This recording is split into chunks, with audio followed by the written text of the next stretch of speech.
Hi everybody that is out there in the interwebs. I'm Jonas Wright, Dean and Chief Academic Officer here at the San Francisco Conservatory of Music. We have a really exciting guest for you today and amazing artist. Ray Chen, a Taiwanese-Australian violinist, is joining us this evening. First place winner in the Menuhin competition and the Queen Elizabeth competitions, and performing at Davie Symphony Hall on Sunday night. Let's welcome to the stage, Ray Chen.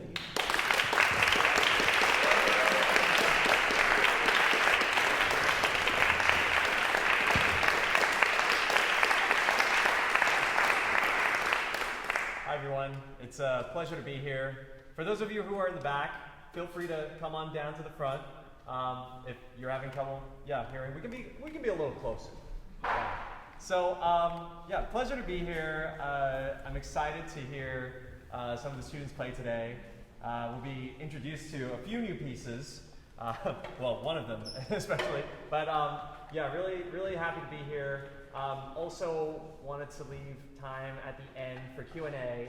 So if you have any questions, be sure to keep them in mind, and we'll be sure to address them as well. And I'll get to those. But a quick intro about myself. I don't know.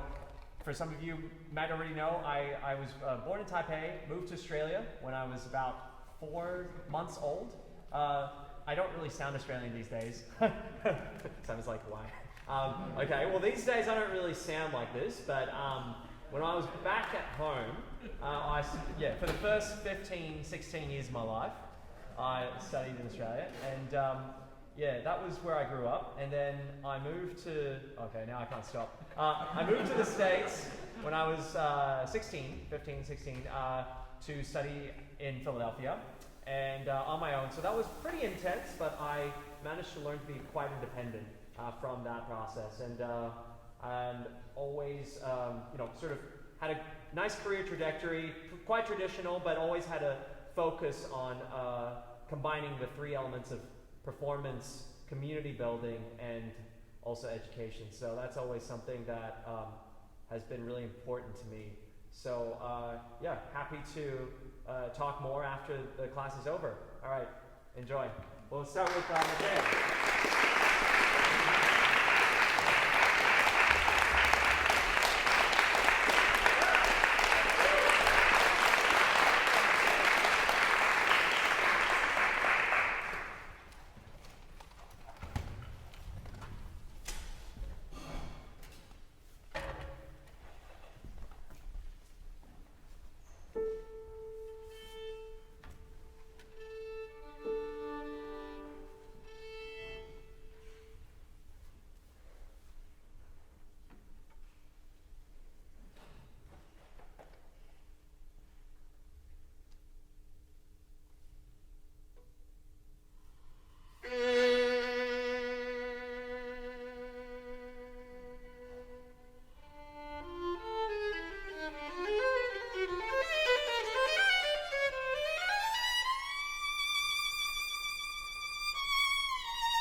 Wow, that's a delay. I always wanted to play pocketball cannon by myself. Okay, that's gone. All right, never mind. Chance is lost. So, how do you feel? Good. It was fun. Was it the first time you were performing in front of, at least as large of a crowd as this? Oh, that's great. How long have you been working on this? About a month earlier in the year and the past few weeks. Wow. Okay. Cool. This is thank you for introducing me to a new piece. I honestly just had never heard of this piece. I'm sure it's honestly not played that often, but which is so cool. So and yet it's so in that tradition, right, of the Viennese waltz. So I think that I was trying to get more of a sense of what in such a large space, what the sound sounded like, because it sounded very different from when I was sitting basically right underneath you, to when I was even halfway out there in the hall. And I think that the impression that I got was that you need the articulation in some notes. So for example, let me see if I can.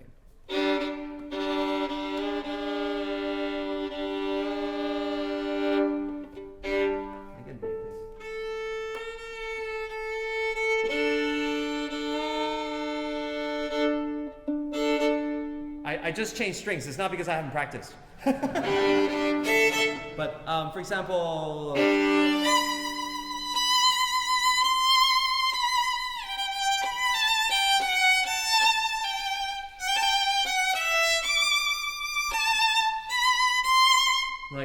there's a sense of, sorry, this is getting in the way. There's a sense of that there is a start to the note, right? That enunciation, articulation, should be there, because otherwise it sounds like,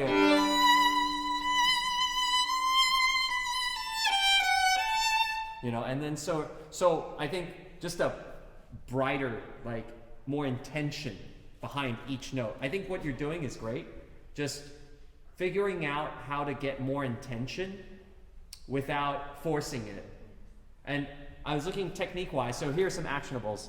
I noticed that, two things I noticed. One is that your shoulder rest is directly against the back of your instrument, right? You're not using a shoulder rest. It's kind of like a pad.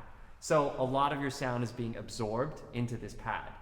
Okay, so that's one thing. And a second thing I noticed is that you're also spending a lot of time here, sounding point wise, when you should be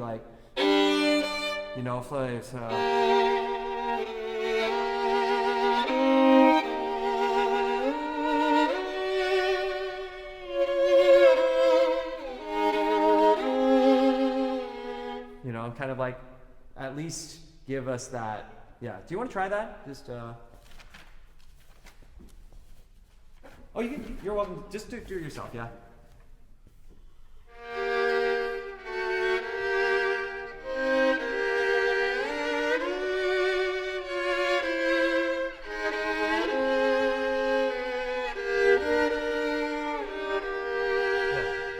Cool. Can you just tighten your bow just a half? That would be good. Yeah, try again. Oh, and then watch your sounding point as well, and remember that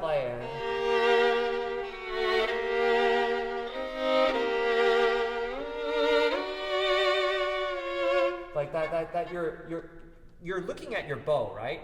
So you should be observing exactly where it is in terms of the location. Yeah. Because the second time you did it, it was a little bit fluffier. Yeah, it wasn't as intentioned.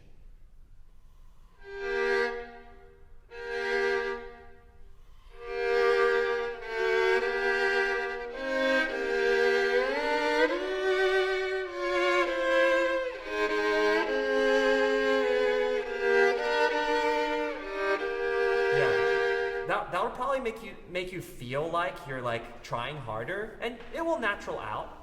It'll become more natural, but it's kind of like how we're talking right now.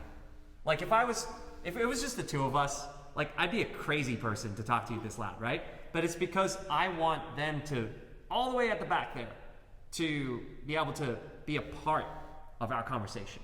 So it's really about including everybody, and that's why I have to, you know, speak a little bit slower, a little bit clearer, and also in this way. So maybe if you were playing for yourself in just a small room, it wouldn't be like that. That would sound kind of like just as crazy as if I were talking like this in a little room. But so think about that perspective whenever you're on the stage, all right? That it's got to be different depending on the space. The space is also part of your instrument. Okay, cool. So the trick is to try and making it sound natural, right? Okay. So yeah, why don't we start from there and then let's work along with it.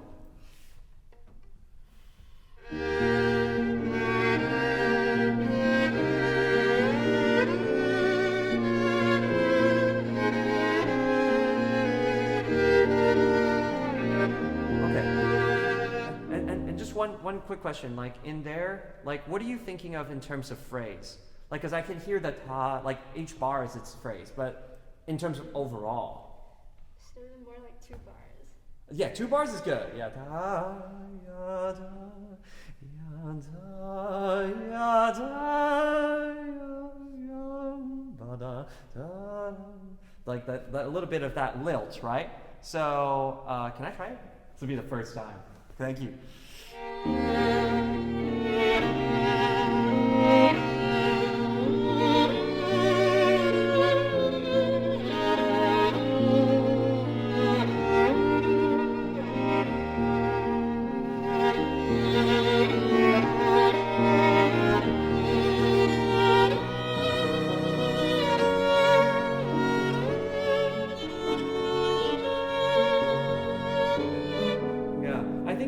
Can think about different parts of it. Yeah, it's actually really hard. So like that, I was like, whoa, easier said than done. Go for it.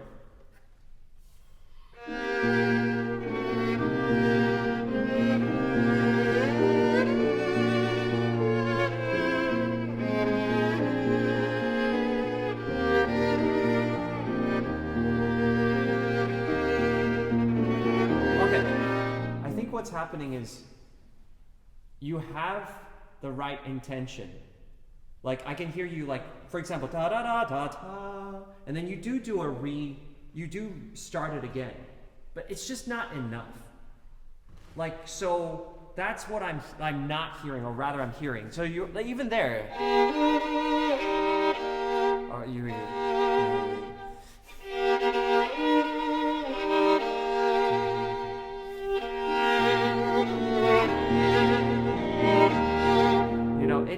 To have like your bow is, that's why I asked you to maybe tighten it a little bit, because it is going down, like I'm literally seeing the bow go down, but it's not like you're not actually getting enough of that where certainly like I'm straining to hear it from here, they're not going to hear it out there.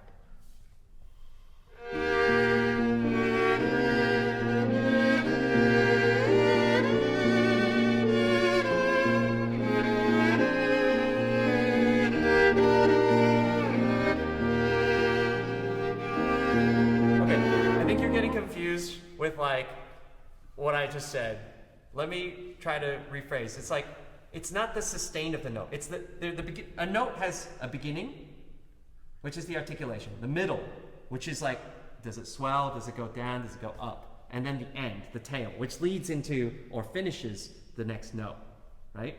So now you're focusing on the middle part, and that's where most people focus, because the first part happens in a blink of an eye, right? And then you're already into the middle. So then you're like, oh yeah, here I am.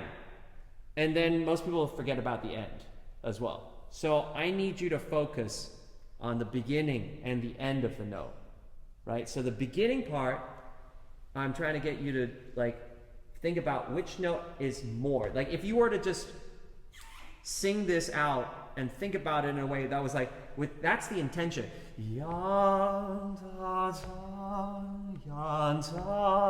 Like that the fact that I just did ya ta ta instead of ya ta ta ta ta, that I'm thinking about the beginning. So that's phrasing from the beginning. That's phrasing the intention, right? And then you think about that. Let's start working from that.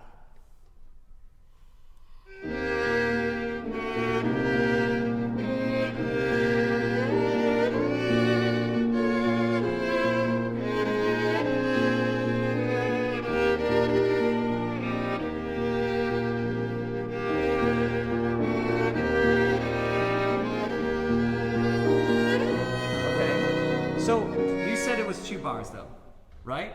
You said. So is it? Is it like that? Look, what you just do it yourself. What would you like? Okay. Now we've got to think about the end of the note. We've got the beginning. You got ta ta ta.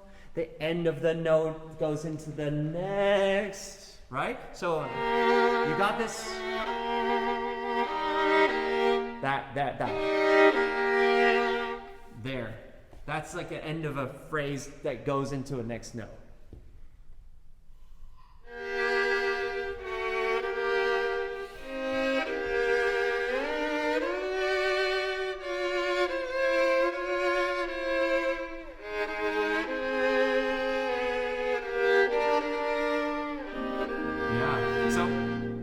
Lot to think about right now. It's not just ta ta ta. You got the swing, but now you got to think about which notes fit where in the swing, right? So it's like.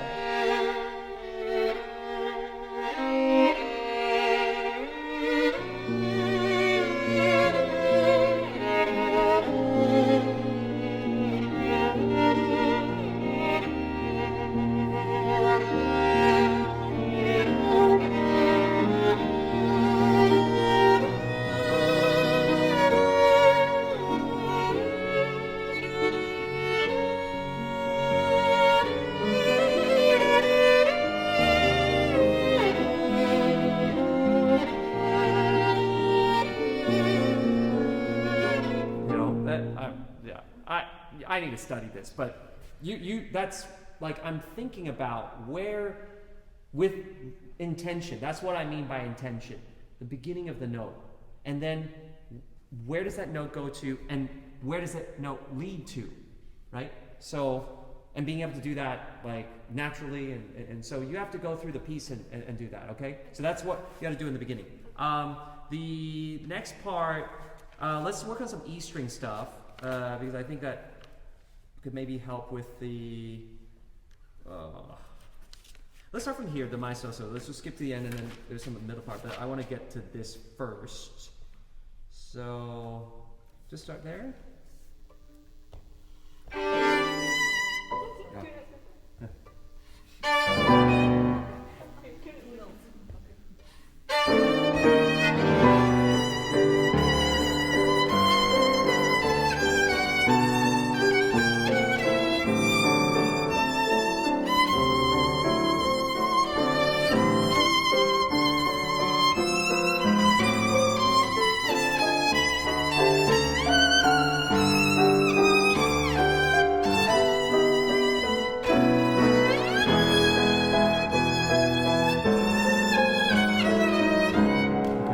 Yeah.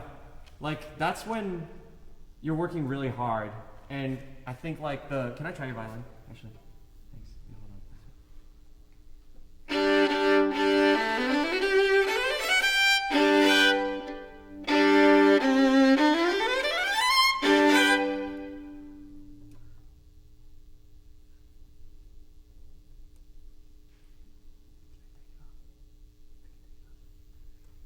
Okay, I'm gonna try once with it on. Okay.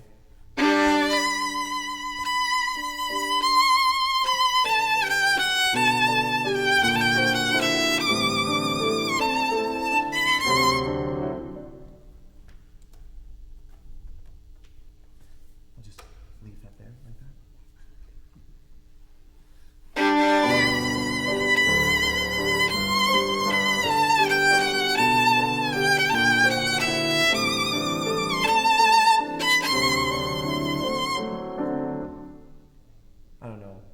a difference?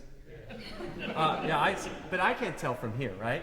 So, but I'm just trusting my knowledge of acoustics to know that if you stop wood from vibrating, it's gonna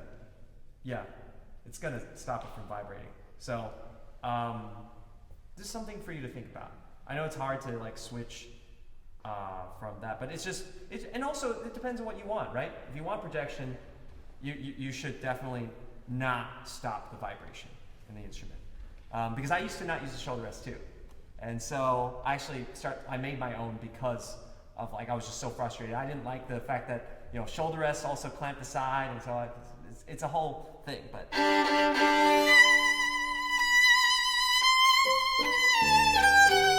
And also the one thing about playing without a shoulder rest is that you have to learn the benefits of playing without a shoulder rest.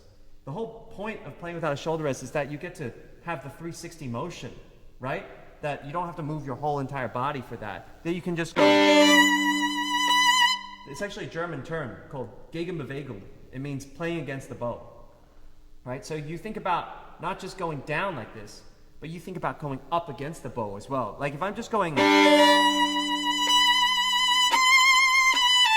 instead of or this.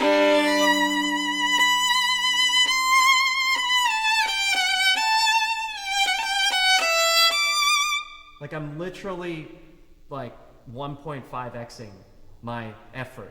That way I don't have to like this all the time. Yeah, so think about that. I know we have to 2 minutes. Oh, okay. So yeah, is that okay? Like, I'm sorry I took it off and now you. Okay, cool. So try that just right there.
I think it's a pretty substantial, maybe like 30% difference. Yeah, like 30%. So, and obviously, you know, like I'm not saying you should just play without it. You should find something compromise, but yeah, for sure, the sound is much more brilliant. It's brighter. It's like just more engaging as well. So, just something for you to think about. All right, thanks so much. Yeah. Thank you. And then you don't have to try as hard, right? Then you can focus on the music. Your shoulder's gonna come up. It's gonna be, that's just how it is. I think that like, but then, you know, it's like your shoulder versus like all of this, right? Like, so, trying to find a different sort of, yeah, kind of thing. Like, that's why I went with this. Because I actually use my shoulder to play against the bow, like that. If I don't use my shoulder, you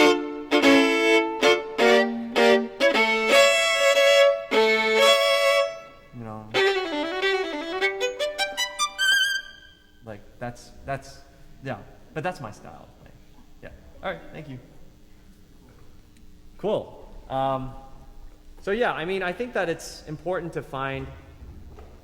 Mathea was just asking, well, how do you prevent the shoulder from coming up? And I mean, I frankly use my shoulder a lot. I actually, I find like I want to help the sound with the intention, if I just lock everything, then it's not free, right? But if I...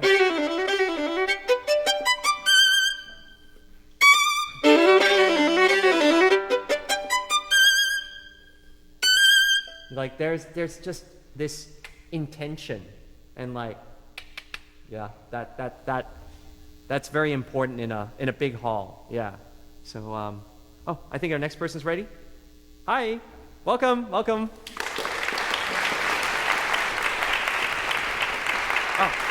Xiaoman, nice to meet you. Yeah, what are you playing? Oh, okay. You gonna play the whole thing? Yeah, let's have you play.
Well, it's pretty tough.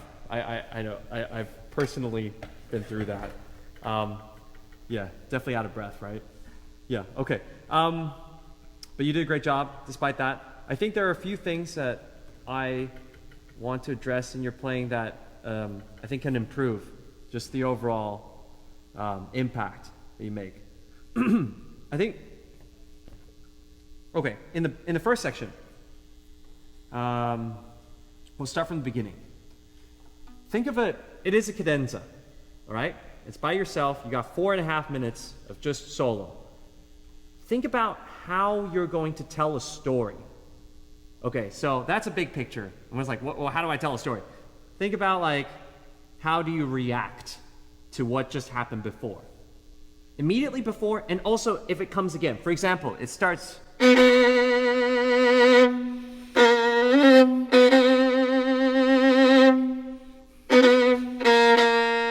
And then later on has...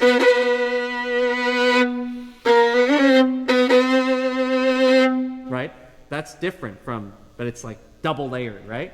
And then within, so that's like between different sections. And then what happened reacting, for example? Where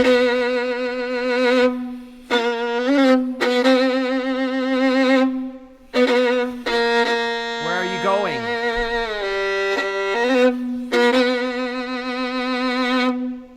Here.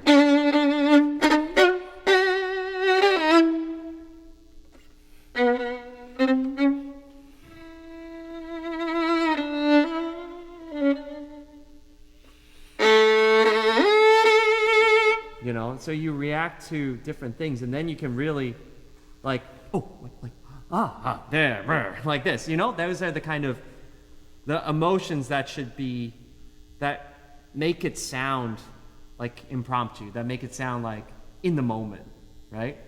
What I find with your playing is that there's not enough expansion. It's sort of always around this like mezzo forte area, right? When and this is like, there's so many moments for you to get wild, especially like in the end as well, you know, where like, you know, but you never just, you just kind of like, and I like, that's such a a wasted opportunity, you know, for this piece. Yeah. So, you know, if you're gonna do something, I like to say you got to do it, you know, 100%, right? So.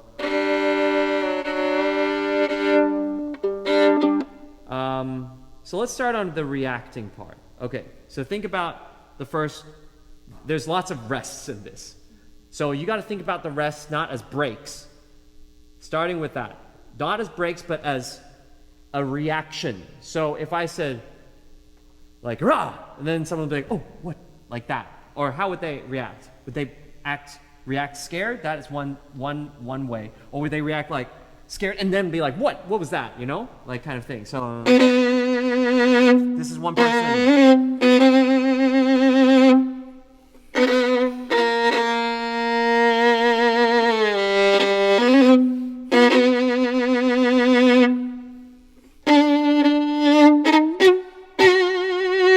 Or you could do, you know, anything. Just decide on anything, right? So, please.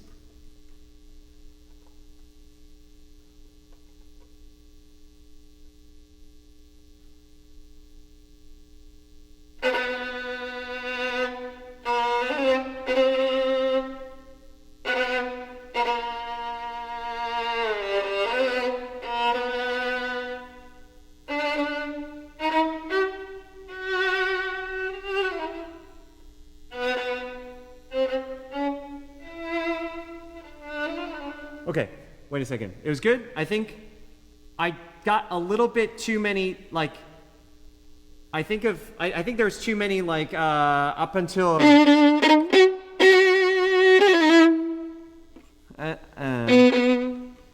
You did something that made me feel like you went like this a few times in a row. Like you went, hi, like, and it was just like, like, maybe...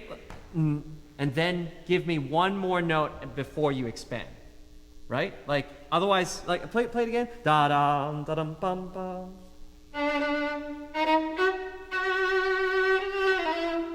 Yeah. So what is the emotion here?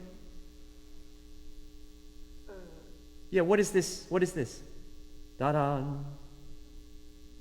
What is the emotion? Like sing it or like act it.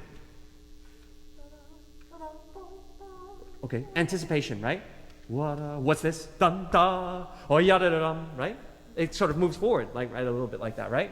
So, but you're kind of, you seem kind of like you're scared, like you're moving backwards. That's where I'm confused, and that's where I cannot relate, right? So.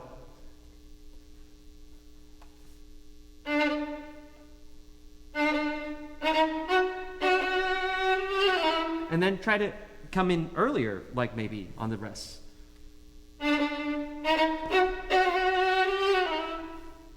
Okay. Da-da, da-dum, bum, bum. Like, yeah, maybe like that.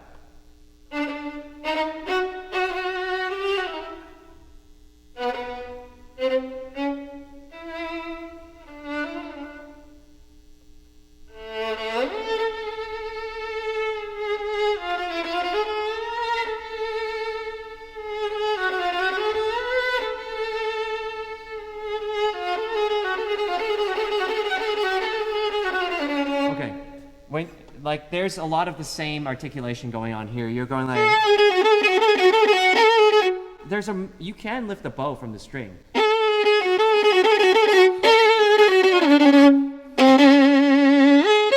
know? Yeah, that's better. Like try it again from here. And also think about like, okay, you're doing like, because you're doing a softer sound. You're going, which is fine. And then you're kind of doing more. But whatever you decide, you have to like commit to it 100%. Right? Right? Because right now I'm sort of getting I guess the second one does sound, maybe it could work if it's louder. You know, I tend to go.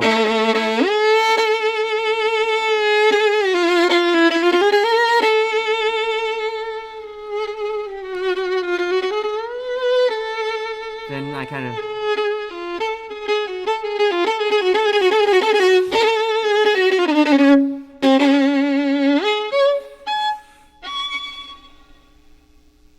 And then what happens after?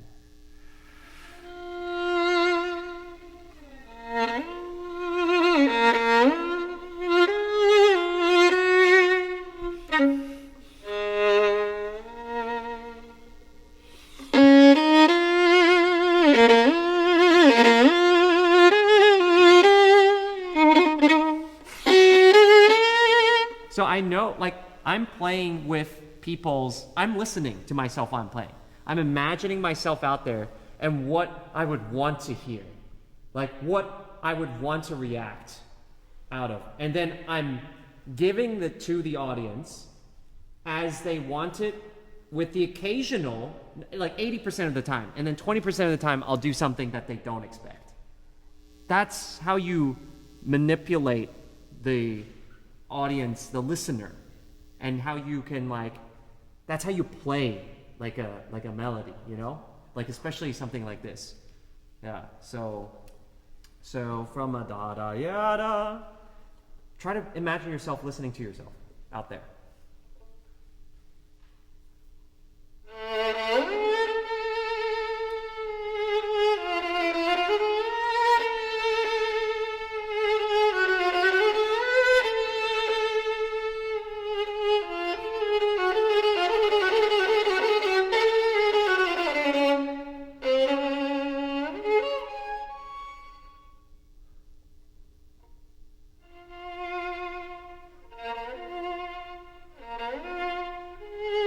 See, I think that was great. That was good. And then you did the rest. You did after the... see, like, if I just do those two notes, it doesn't... It's like, oh, I could start anytime. But if I...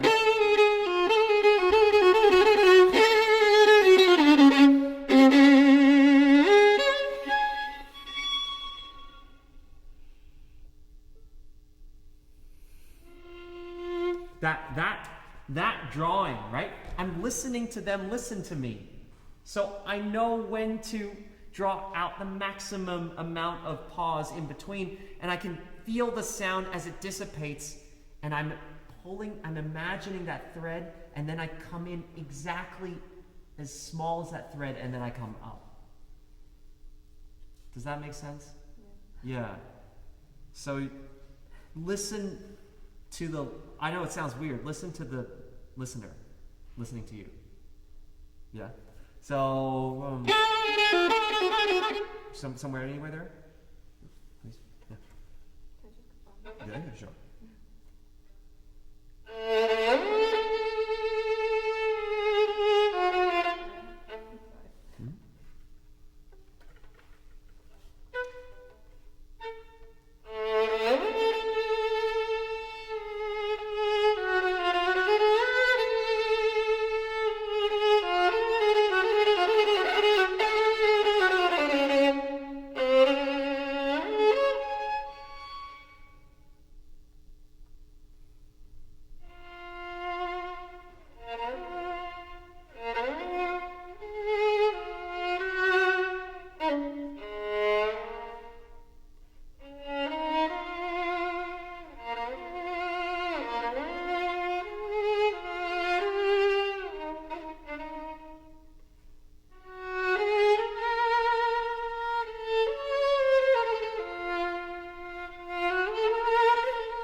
was good. That was actually pretty good. Yeah. Yeah, you totally like connected the whole phrase together. And yeah, I liked it. Yeah, it was good. Well done. Well done. Yeah. So and then that's the feeling of like it all being together. And then you can sort of do different things that can anticipate, like precipitate, or like, you know, after what we think it's supposed to be. So,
I'm actually, like, I am drawing out the sound to a maximum amount because I would actually, like, this space is huge, actually.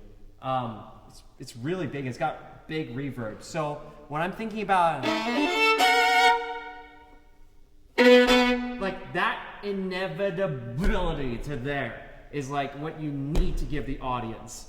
That feeling, so you gotta, like, play the rests right there, like that, and create that, like, in silence, right? Pianists do it all the time, right? To connect from one note to the next, right? How do they do that? How do they make a crescendo, right? Like, it's magical. So you gotta think about it as well from that point of view. Like, it's like that, and then you play that. So,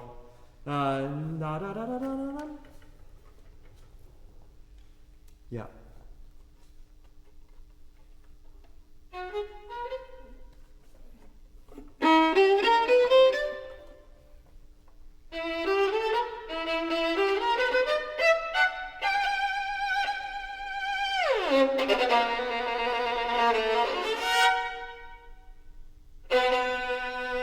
See, I think it was a little early, right? Yeah. Did you feel that? Yeah, cool. Do it again.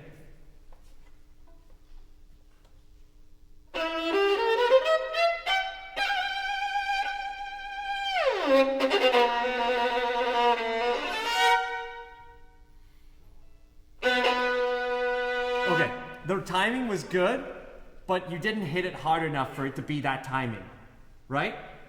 So now you can hear, like, now that you're really focused and listening to what is expected of the music, then you are in service to the music, right? That's what it is. That's what you have to be. And you have to, that is the reason why you must become a better violinist, why we all have to be better musicians, technicians, so that we can serve the music better, right? Every time, that's like what drives me to, like, get better at this instrument, because I know that I need whatever. If I don't have the technique, then I'm going to practice until I get it. That's the approach to becoming a good musician. Okay, so going to move on to a little bit of some technical things in this moment where you have the, you really have to think about rhythm, because the next section with the orchestra, or with the pianist here, you're a lot of times you don't have the pulse, and it's causing you to just go ahead. You would never rush if you had the pulse. You wouldn't have the time to rush. So let's this is one little part here.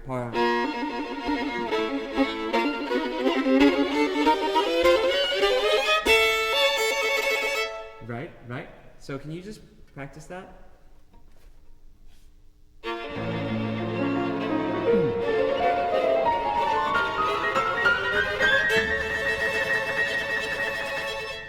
See, that was good. You were together. All right, next part, just start right there. Or you can actually do a few bars.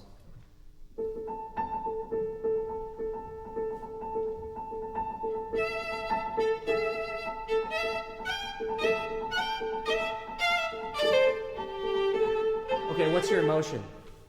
What are you trying to say?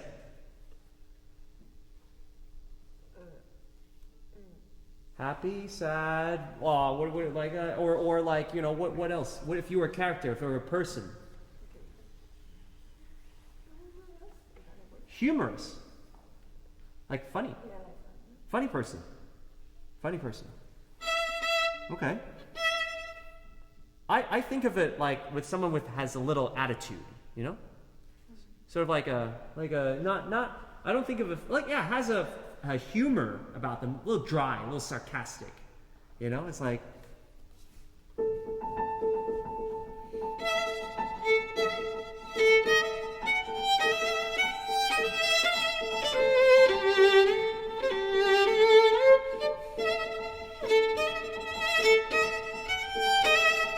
and I think you're trying to get about that. That's why you're doing this jerkiness. But the jerkiness comes between the notes, not a little like at the ends of the. It's the whip around the notes that are where the attitude is. It's the flourish of the sleeve, of the cravat, of the coattails. You know, that's where it is. That's the ends of the note, not the in the middle. That's a little weird, right? Okay, so try it.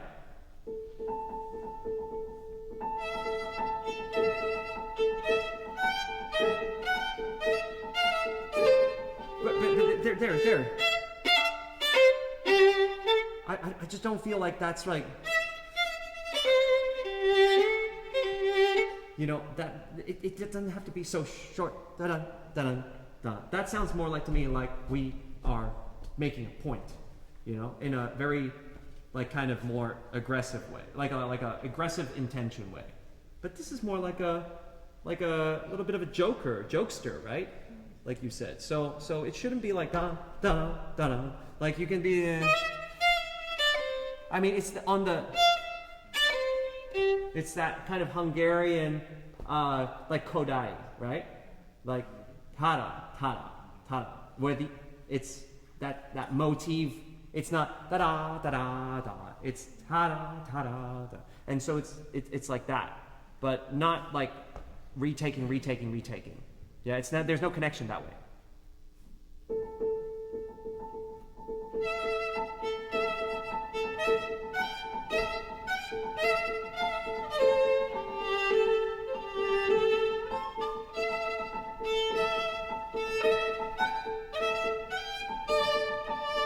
Okay, that's better. Just be careful of some short notes. We have to finish soon, but I want to work on your pizzicato real quick. Can you pitch a little further down on the fingerboard? Oh, okay. Okay, the thing about, you need if you're gonna hold onto the fingerboard like that, you need to have more rotation. And you need to it's like clicking your fingers, and then you gotta like have more rotation. Otherwise, if you just go like that's too small. You're never gonna get a large enough sound. That's why I just don't even do that. I just go. I mean, you're only ever pizzicatoing one string anyway, with the right hand. So accurate. You're not doing all this kind of stuff. So you don't really need this. And I actually use my middle finger. So because it's a little bit more. It has more it's a longer finger, so it can go do that.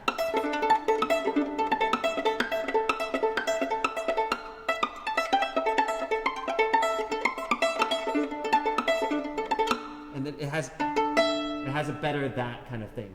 Yeah, you can try it, but whatever happens, you gotta make it sound a little louder. Okay, including here as well. As well. So I go. I actually hold my bow like this, and then I like that, or you can hold like this. And then here as well. Think of what you're trying to say. It's like a dreamy place, right? It's the same melody, but it's a different person. It's like or different scenery. Here is like.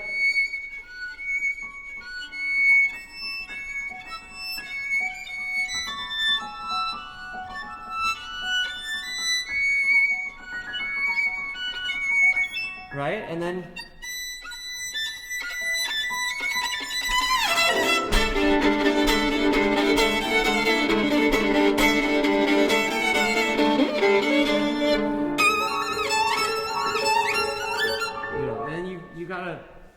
That's what's hard about this piece. It's not the notes itself, it's like getting the intention, the right emotion, and being able to like not like get yourself into a car wreck, right? Like you gotta get the notes too.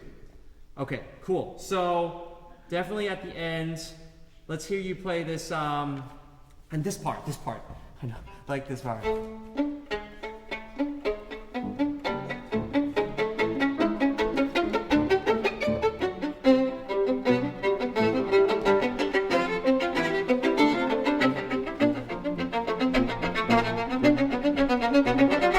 See how I'm like making these like pulses and accents? It's what makes it interesting. So you try. Like, yeah. Like maybe not even like have the pulse in your mind.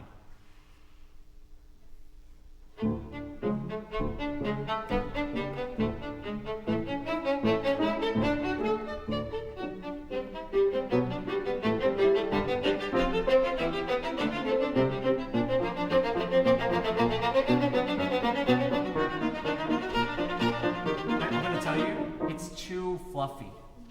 Yeah, it's too fluffy. Like out there, it's not the right. It's too like this. You have to.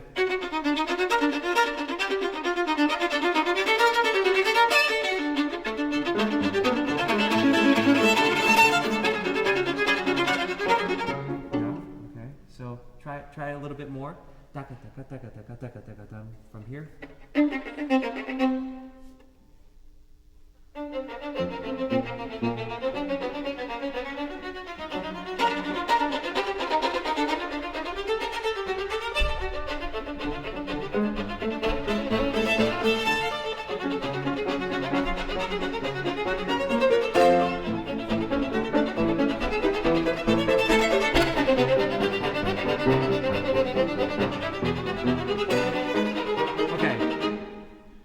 It sounds like what do you think? Like the sound is pretty toothy, right? But like out there, it's starting to sound like I can like kind of hear the texture, the articulation, right? Especially more in the back. I mean, you still have to clean it up and stuff, but like it's definitely like, oh, I can hear it now. Yeah, so that's another thing. Like what you hear under your ear and what's out there is totally different. Totally different. So, you know, you have a great hall here. Try to spend some time. Get your friend to, you know, be out there and play and listen to each other.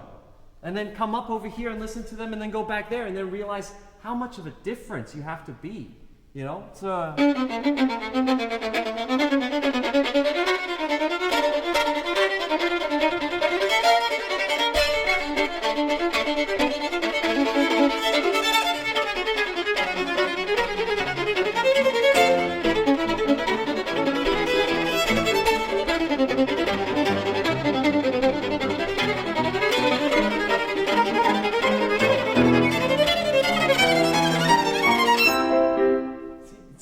pretty intense, right? You're like in shock. You're in absolute shock. As I walk away, and you're like, oh, that's a nice sound. And then as it comes closer, you're like, right? But that's just how it is. That's just what it is. Yeah, now you know. Okay, cool. Thank you so much.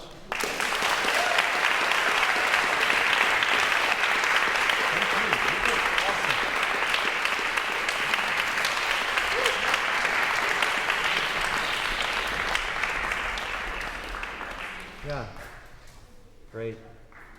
Yeah, it's one of the first things that I think makes it's like what people always ask the difference. What's the difference between like a really, really good student and a professional?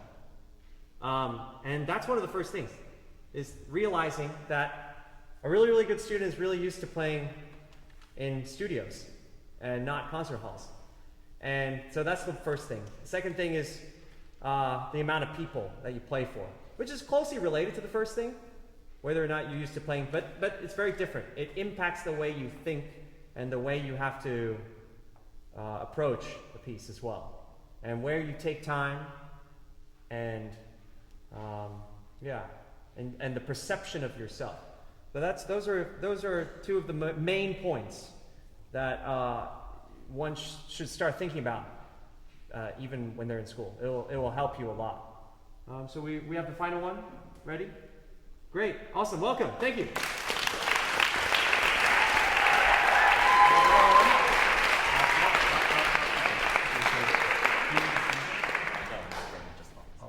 I'll take it. Thank you.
very nice. Very beautiful. Really nice piano playing too. Yeah. That's wonderful. You're a really natural player. I really like it. Yeah. I think that, yeah, like it was immediate in the sound. Like you could just hear. You have a good sense of the space. Very, very free. It's very good. I think I was like, for the first few minutes, I was like, man, what am I going to tell this guy? But then I thought, okay, no, there's a few things that will just get you to that like ultimate next level, and it's really hard, but it's like the care for every like note, and and it's a lot of it's experience too. But so the awareness of your, like when you play a soft part, like just let's take the end for example. You like this all just these notes, but you had already like signed out. You already clocked out, like in those notes, but you can't. That's the difference. Like that kind of little bit of care will really make all the difference. You were great here, and then.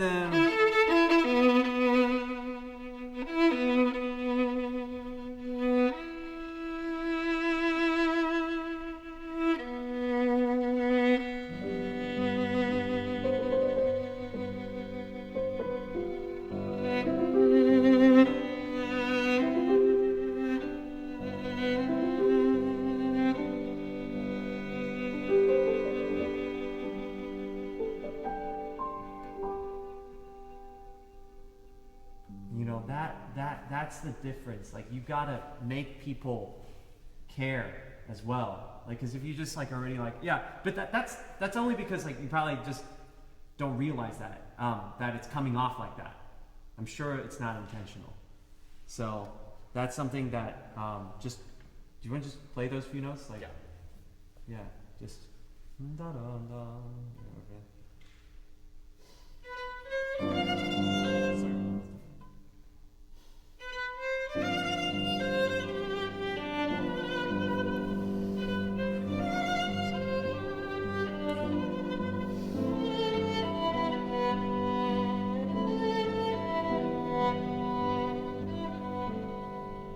Yeah, okay, 1 second. I think it's also, okay, another thing. Can we switch for a second? I just want to try your violin. Wow, that is a tall shoulder. Oh my gosh. I didn't know you had such a long neck, man.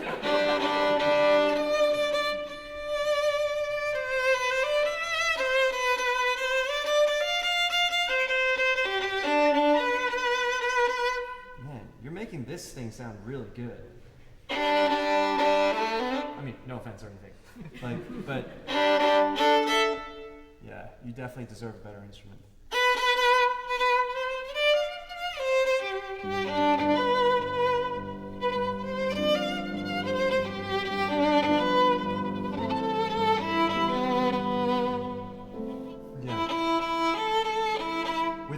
With your violin, you have to like just a little bit sink in a little bit more. Because when you play the big stuff, like even the beginning.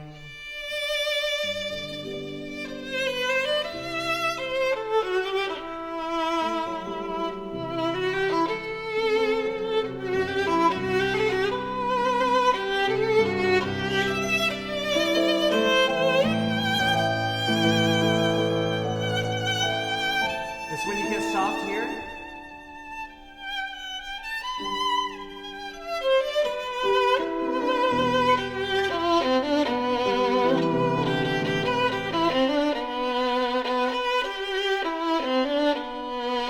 yeah, you gotta just to exhibit a little bit more care. Okay. You wanna try this? Okay, go for it. Yeah, sorry, it's a really. Oh, we got a really short. Yeah. Wait. You want to put on your shoulders? Actually, here. Let's hold on to this. And can you hold on to this for a second? I'll play some musical musical violin chairs here. Okay, cool. There you go. Let me put this on. Don't. Okay. Oh, sorry. Yeah, you need your hands too.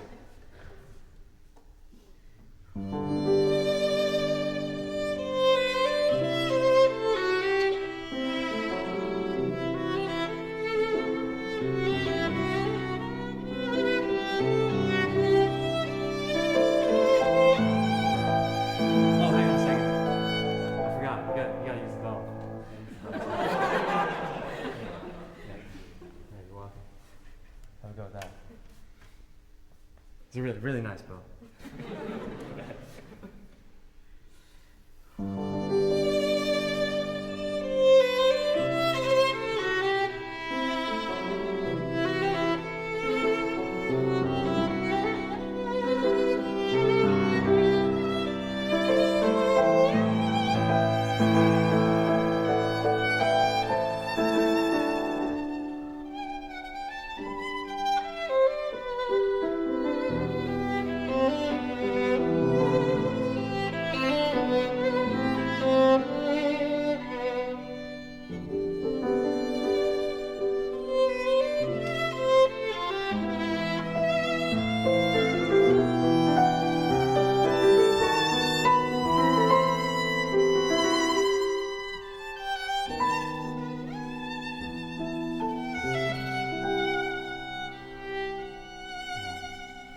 So you see, it's like when you're playing like.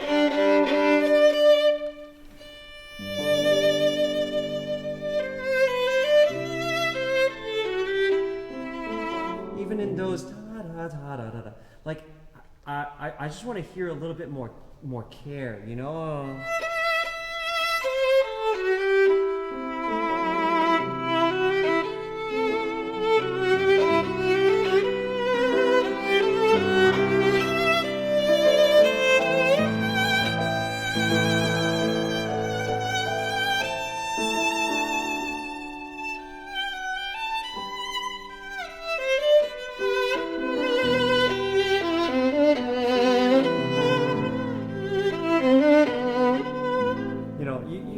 Be able to make people cry with you know your expression, and it's just the one thing is just like it's just the care in between the notes. It's like I keep talking about the in between the notes because it's like I'm trying to think about what would be a good analogy. It'd be like you might cry in front of a person you love, but it's when they're not there and you miss them. That's the time apart that you like. You're that kind of that feeling of like, like that's the feeling. Like you have the crying in front of the person, but it's like the crying away from the people. That's the saddest. That's the loneliest. And that emotion, like, you know, how old are you? 20. You're 20. Yeah. You're so happy. And you're so like, you know, but you're already mature.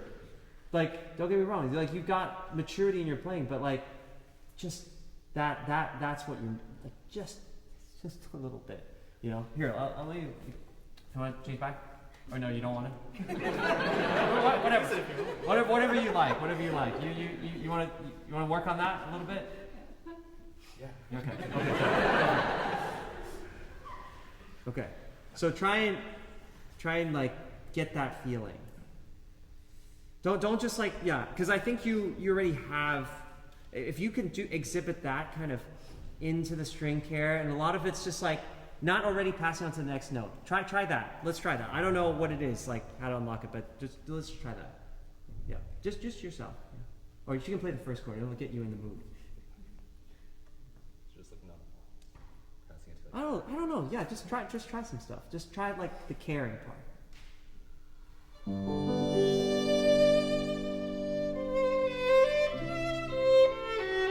No, let's try a different thing now. So once it doesn't work, just move like that's not the right thing. That's not the right mindset. Try a different one.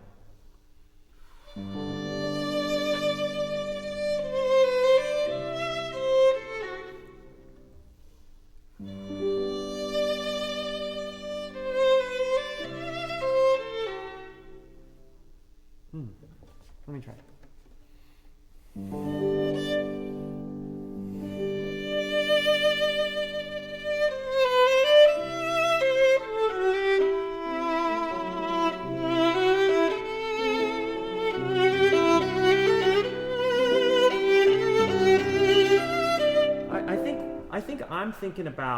think you're getting distracted a little bit by the instrument right now. Like you actually sounded better on yours. I know it's hard to, here. Let's just switch back for a second. But no, because I want you to hear. Can you hold this? And then I'll get this, and then this. Okay. It's like, then this, and then this. Okay, cool. Cool, yeah. But try and focus on the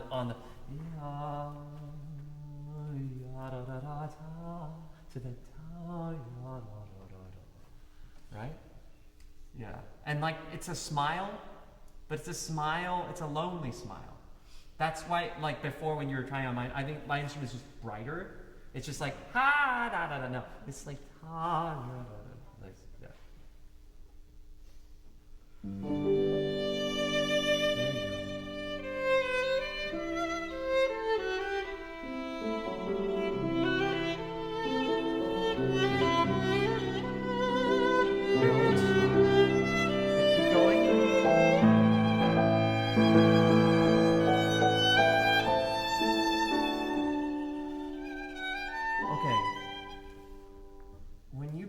When you build,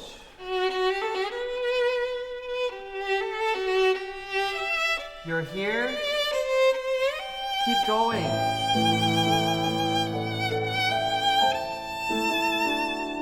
then you have, right? You have somewhere to gently fall then, right? I feel like a lot of the stuff like in your espressivo moments, like you can lean into the ball. Try, you know what?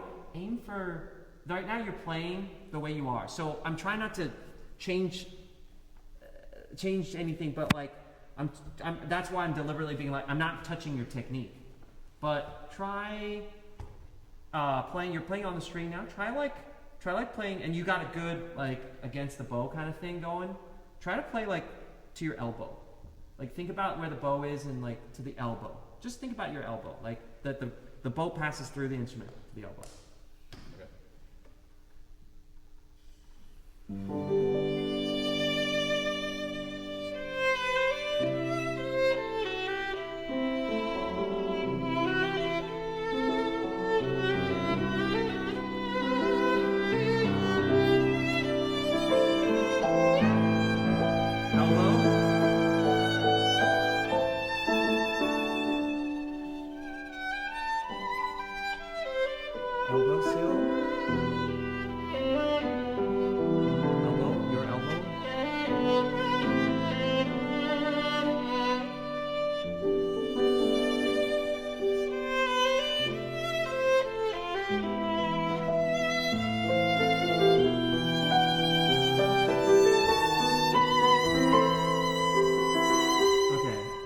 That's better. It's better. You got to keep reminding yourself to like go sink a little deeper in.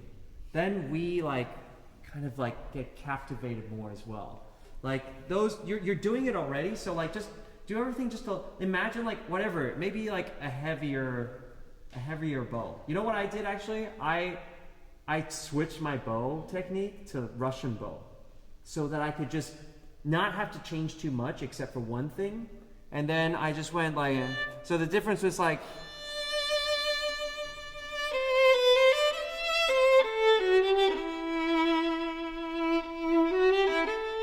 to like this.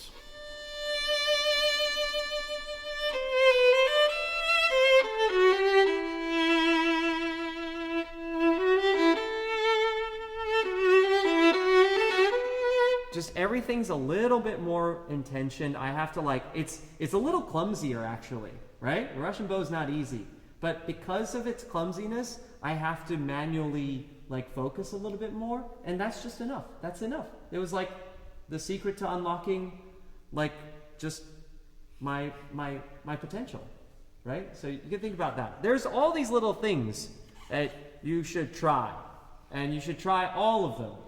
Like playing with or without shoulder rest, because you never know. You could unlock something that's like, that just works for you, right? So that's what I learned. I learned with shoulder rest, side shoulder rest, middle shoulder rest, you know, over the different shoulder rest, like chin rest, sorry. And then different shoulder rests. I've tried like every single shoulder rest there is. I've like switched around even the pegs on the instrument, just everything, all the different strings there are, you know, different woods to match the instrument. Did you know that, like, I mean, there's like ebony, rosewood, boxwood, and pernambuco. Those are the 4 main types of woods, right? For both your pegs, your accessories, basically, any sort of accessory, and they can vastly change the sound. So ebony is a brighter sound. Rosewood is a darker sound. So if your instrument is already too bright, you might try rosewood. It's heavier. It's sort of, I don't know if I'd go for that. But ebony is like brighter, only bright. But if you go pernambuco, it's zingier. And boxwood is sort of warmer. Yeah, so those are, that's like a general sense. And then you could, you know, there's also this thing, the tailpiece, the thing that wraps around the tailpiece. I don't even know what it's called, but it's the thing, and people use plastic or Kevlar. Don't use Kevlar. It's very, it absorbs sound. Your bridge is like, you know, how high, how thick. Thinner bridges. It's a pretty thin bridge for the height. I would say that, you know, yeah, that could be a change. Yeah, different things can change different things. You know, I mean, this instrument, it's a modern instrument. I'm sure you realize that by now. It's just made in 2008. So, you know, but it sounds like I make it sound like it's the best instrument, right? Because I've trained it. I've like done all these things to it, right? But it's like, it's because I've spent so much time on it. That's what a great instrument has compared to a modern. It's the time that's been spent on it, right? All the care over the hundreds of years. Like, but if you put enough care, you can accelerate that process yourself as well, a lot, yeah. It's like, and you know your instrument better than you know my instrument, right? When you start playing mine, it's like, oh, like it was like kind of, like, yeah, it was great, it was fun, but it was like not as good as when you play your instrument. So you gotta remember that and believe in your own sound too. A lot of it is belief. When I was starting to play on a modern regularly, I was like always nervous. Oh, are people gonna find out if I'm playing a modern or not my Strad? You know, and then I just enjoyed it so much because it made me feel like it's my sound, right? No one can take that away from me. So that's something. I mean, always try different instruments too, because you can learn from them, but try to learn from them. Take the sound so that you can produce it on any instrument, right? Like when I try your instrument, like there's not as much of a difference, like as when when you switch and you like, you know, because you're not used to different instruments. But yeah, so that's something. I know this is all deeper level stuff, but it's because I think that, you know, you're ready for that. I don't know, man. Any questions?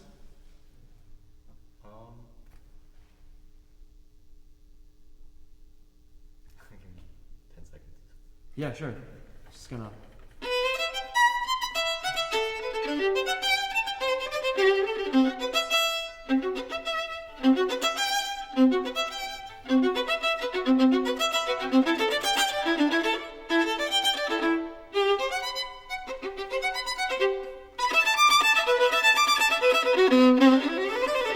Oh, yeah, I've thought of something. Like, when you play this scale stuff.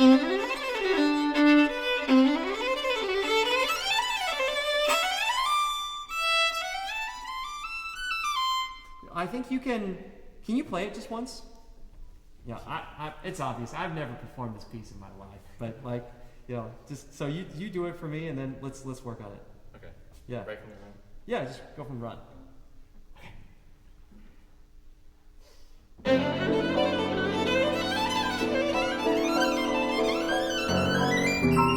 Oh, yeah. I think think like what I found was you don't have to like on every bow change. So maybe like just the first one. You know, try that.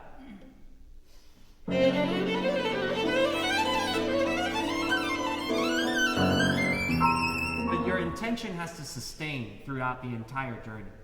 Yeah, you're kind of like, and that was like a way of like sort of making sure that we could find out where but that's not a solution. You should, like it should be like that.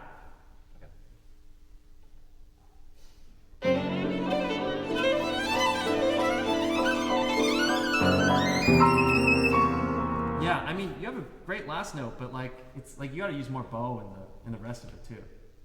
Cool. All right, I think our time's up. It was great. It was a pleasure to hear you.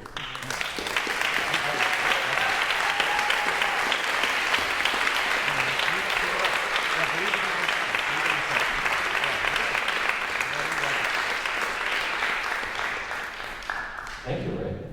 So we still have some time for some questions. I hope there are a lot of, we already have a hand up to probably ask for questions. Look at that. Are you ready for questions? Yep, absolutely. Great, so I'm going to come to you so we can hear you. I just wanted to ask, do you have anything that you do to get yourself in a good mindset for recording and like multiple takes and long sessions and just being in a good mindset for a fresh take each time? Good. So you're about to record. It's like for audition tapes or competition, stuff like that. What are some good ways of getting into it? So, like you mean for the first time or when you're like halfway through the session? Both. Okay, for the first time, well, the first time I just try to play a good take, you know? Get it through once. That way I know I can then have, I've got one version. And it's usually like a pretty safe version. It's like, I did my best, yeah, like that, but that's good. Now you can spend time focusing on, oh yeah, let's try and get a really, like, take some risks kind of thing. So usually that's the approach that I do. Because if you burn out in the first one, and then you try to get it the second one, and then the third one, then you're gonna burn out. So approach it safe first, is a psychological game, right? It's not like really, you'll get the best take later. So the first one is just a warm up, safe. Just go safe. And then, second one, like liven it up a little, and then you'll naturally probably, you might, mess up a little bit or something, sorry, and then, but you already, it's the knowing that you already have a take. That's the key. Yeah.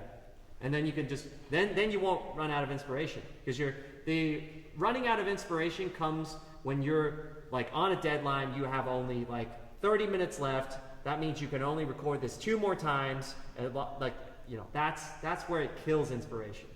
Yeah. So hopefully that helps. It helps me. Yeah. Great, thank you, Ben. Any other questions? Hands? Anybody all the way in the back? We have a lot of people in the back there. I'll run up there. You can ask any question. There we go. Okay. What's your favorite piece you've ever learned? What's my favorite piece? Oh, I have so many of them. Like, I really enjoy playing pieces that are, so there's pieces that I enjoy playing, and then there's pieces that I enjoy like listening to or practicing. Like I like practicing it without the pressure. Because maybe I just don't feel like I'm super comfortable. For example, like I really love practicing and just playing the Brahms Violin Concerto. But when I'm playing it, I don't know, I just feel like it could be a great night or it could be like a okay night. Like very easily. Like I get very, like, because I have such it's like, it needs to be this way vision. So I have high expectations for myself when I play it. So when I meet those expectations, it's like, yes! But then like when I don't, it's like, so it's like very easily disappointing myself. But then I love, there are some other pieces that like Sibelius Violin Concerto that I know I'll like sound like, the bar is, like the worst I can sound on it won't be that bad, right? As long as I get those arpeggios in the third movement, like, it'll be okay. And my G string, I've changed it recently so it doesn't wolf too bad. It'll be okay. Like, and I'll enjoy it. So I think it's like actually, it's really a psychological game that you're playing at that point. Yeah, I mean, what else do I love? I love La Symphonie Espagnole. Oh my gosh, I like it. Hey! You know, it's just like,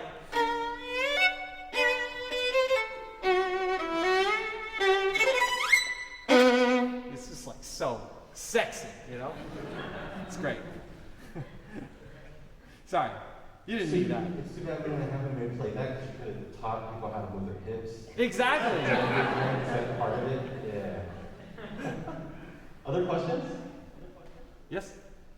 What do you do to release the muscle tension after practicing? What do I do to release my muscle tension? Oh, after practicing. So I have this like really like a really ball, like about it's the size of like about smaller than a tennis ball, just a little bit smaller. It'd be like the tennis ball without the fluff, and then it's like really hard, and then I like kind of go against the wall and like here, like these two right here. That's very. I build up a little bit of tension there, just from traveling, you know, being in the car and looking at the computer. It's like looking at your phone all the time. Yeah. Yeah. Oh, by the way, I was supposed to talk to you a little bit. Like, mostly people are students here, right? SFCM, yeah. So, David specifically asked me to talk to you guys about this, which is, you know, how my journey from, like, I recently started a startup, a tech company, and it's called Pocket Conservatory. You might have heard of it. We just started it, though. Like, so maybe you haven't heard of it. I wouldn't blame you if you did. It's we started in July, and basically it's like helping people practice. It's like so imagine you can open a virtual practice room. It's just audio only, and then you can either open a private one and just ping your friends to come and listen, or you can open a public one, knowing that anybody could at any time pop in to listen. And you know, it tracks your practicing in a journal, but it basically helps bridge that gap between practice, which is very lonely by yourself, and performance. And so you don't get, like, it helps with performance anxiety. Anyway, there's other apps, other parts of the app that is also fun. Like, we do masterclasses and stuff like that. But anyway, that's what I've been working on. And by the way, you're all welcome to join. But that's not the point of what I'm saying here. The point is, like, I guess, you know, and that's taken over my life. Like, I'm taking it very seriously. This is not just another project. This is, you know, the next 5 to 10 years, a commitment. And so, like, why am I doing this? And how did I come to, like, want to do this? Like, become a CEO of a tech company, right? It's like, we're in the middle of our seed financing. I'm sure you guys are from San Francisco, you know all about that kind of stuff. Like, you gotta talk to VCs, and there's all sorts of, like, you gotta pitch to them, and prepare, and then, you know, it's completely different. Like, social media is one thing, but this is, like, content creation even, but this is, like, a completely different animal. But I guess, like, so I want to share with you why it's important. I mean, not for you guys to start a tech company, but to at least think outside of, you know, your instruments. And I think that it does come back. It does re-inspire. Oftentimes, I like to compare it to, we're so close to it, where it's like we're in a maze. But wouldn't it be nice to get context? It's like, when you're in a maze, there's no way you know where you're going. And that's oftentimes what it feels like, right? Like, I know, because I've been there. And so, wouldn't it be nice to get, like, the Google Maps? Like, at least you know, oh, this is the way. So, taking a step back, doing something else that is closely related, is very, very helpful for providing context to what you're doing, and inspiration, re-inspiration. Another thing I want to share with you is also, like, I'll get back to the sort of community building, but it's also talent. A lot of people talk about talent as if it's some mysterious thing, and you're sort of, it's like the roll of a dice. You either have talent or you have less talent. That is so not true. Well, maybe you might start with a certain amount of talent, but I'll break it down for you. Talent is really simple to understand. It's basically when you, and it's entirely quantifiable, it's when you can learn something faster and forget slower than other people, right? That's what talent is. That's the secret. So learning things faster. You can learn, we both start from 0, I get to 2, we both get to 2. Or maybe that person gets to 3, that person has more talent than me. But if I can retain and be tomorrow starting at 2, and that person goes all the way down to 0.5, I am now in the lead, right? So how do you learn quicker? Learning quicker is being able to understand what is stopping you, where the friction within you is. So it's like oftentimes you don't know how much like pedaling and braking you're doing at the same time. The braking part is to like when you're like, oh, I must allow myself to grow. Like, am I allowed to do this? Am I allowed to do that? Because yeah, I don't blame you. Like for years, your teacher's been like, no, you can't do this, you can't do that, that's not Mozart, this is not Bach, and you know, you feel like your musical limbs are being clipped off, right? That is why you're in this place. That's also why you got here. But it's also why you'll have to unlearn that real quick if you want to become an artist and to learn faster. So, figuring out where your friction is and where it will release the bottleneck quicker. That's how you learn faster, right? 8-lane highway versus 1 lane. Okay, so that's how you learn faster, with removing the friction from within. Maybe and sometimes it takes going to a therapist to solve that for some people. It's totally fine. That is very important. Whatever it takes, do it to unlock your full potential. Okay, so that's learning faster. Forgetting slower. Forgetting slower is equally, if not more important, than learning fast, right? So forgetting slower, how do you forget slower? Most people think it's memorization. It is not. It is obsessing about something. You know, when you're like, you can't, like that person has just annoyed you so much, and you're like, why didn't, and you're in an echo chamber, and you're like, you're obsessing. You can't forget. You can't forget what that person has done or said to you. That's obsessing. If you apply that same mindset to music, to whatever it is you need to learn, you will retain that information. You'll be learning while your instrument is in the case.